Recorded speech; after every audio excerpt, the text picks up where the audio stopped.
बाराबंकी में जिलाधिकारी ने टीम गठित करते हुए पराली जलाने वाले किसानों के ऊपर कार्रवाई करना शुरू कर दिया। वहीं अपर जिलाधिकारी के द्वारा गठित टीमों के द्वारा यह भी निर्देशित किया गया है कि गांव-गांव जाकर किसानों को जागरूक करने के साथ साथ पराली न जलाने को कहा जाए। पर्यावरण प्रदूषण नियंत्रण हेतु जनपद स्तर पर अपर जिलाधिकारी की अध्यक्षता में समिति गठित की गई है। इसके साथ ही जिलाधिकारी डॉक्टर आदर्श कुमार बाराबंकी ने निर्देशित किया है कि बिना रीपर के कंबाइन का प्रयोग करने वाले कंबाइन मालिकों के विरुद्ध सिविल दायित्व निर्धारित करते हुए कार्रवाई संपादित कराई जाए। पराली जलाने एवं वायु प्रदूषण करने वाली अन्य कारकों पर प्रभावी नियंत्रण एवं इसके लिए दोषी व्यक्तियों के विरुद्ध प्राथमिकी दर्ज कराने हेतु भी निर्देशित किया गया है।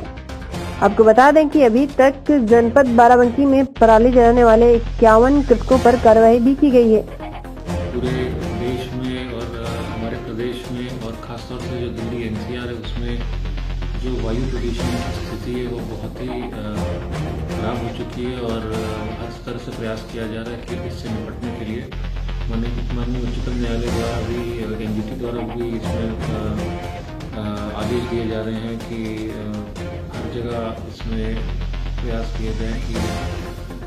पराली जलाने की जो प्रथा है उस पर प्रभावी रोक लग सके। हमारे जनपद में भी पिछले कुछ दिनों में लगभग 51 ऐसे लोगों पर जुर्माने हम लोग ने ठोके हैं, लगभग 2,17,000 के जिन्होंने पराली जलाने का प्रयास किया है और यही 5 लोगों पर FIR दी हुई है। 188, 278, 290, 291 जो धाराएं होती हैं IPC उसके अंतर्गत 5 लोगों पर FIR दी हुई है। जो नियम है वो आप सब जानते हैं कि अगर 2 एकड़ से कम की जमीन है जिस किसान के पास उसके द्वारा अगर जलाया जाता है पराली तो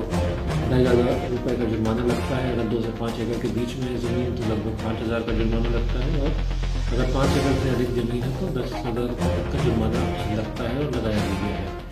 तो मेरी यही अपील है अपने सभी कृषक भाइयों से कि इस कुप्रथा से बचें, क्योंकि इससे न केवल जुर्माना लगता है, न केवल इससे वायु प्रदूषण होता है, बल्कि इस पराली का प्रयोग हम लोग अगर हम खेत में ही आने वाली अगली फसल से पहले इसका प्रयोग कर लें तो पौष्टिक आहार के रूप में ये सिद्ध होगा अगली फसल के लिए। और इसी वजह से शायद शासन द्वारा भी ये निर्देश दिया गया है कि कंबाइन के साथ जो है हार्वेस्टर के साथ जो है रीपर कम बाइंडर भी लगाया जाए ताकि नीचे से फसल काटी जाएगा, कम से कम उसका अवशेष बचे।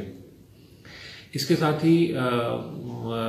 केंद्रीय स्तर पर सैटेलाइट के माध्यम से जो डेटा एकत्रित होता है उसकी डेली रिपोर्ट भी हम लोग को प्राप्त होती है और उसमें लैटिट्यूड और लॉन्गिट्यूड बताया जाता है कि कौन से जनपद में कौन से खेत में पराली जलाई गई है एक दिन पहले। तो सैटेलाइट के माध्यम से भी जो डेटा उपलब्ध हो रहा है उस पर भी हम लोग कार्रवाई कर रहे हैं और ऐसे लोगों पर जुर्माना लगा रहे और FIR की कार्रवाई कर रहे हैं। तो मेरी यही अपील है अपने सभी कृषक भाइयों से और नगर निकाय क्षेत्र में जो हमारे सफाई कर्मचारी उनसे भी, क्योंकि उनके द्वारा भी कुछ ऐसे प्रकरण किए गए हैं कि जलाई गई कूड़ा इत्यादि जलाया गया है। तो उनसे भी मेरी यही अपील है कि इस कुप्रथा से बचें और न केवल इस जनपद का बल्कि प्रदेश का और देश के भी वायु प्रदूषण की जो स्थिति है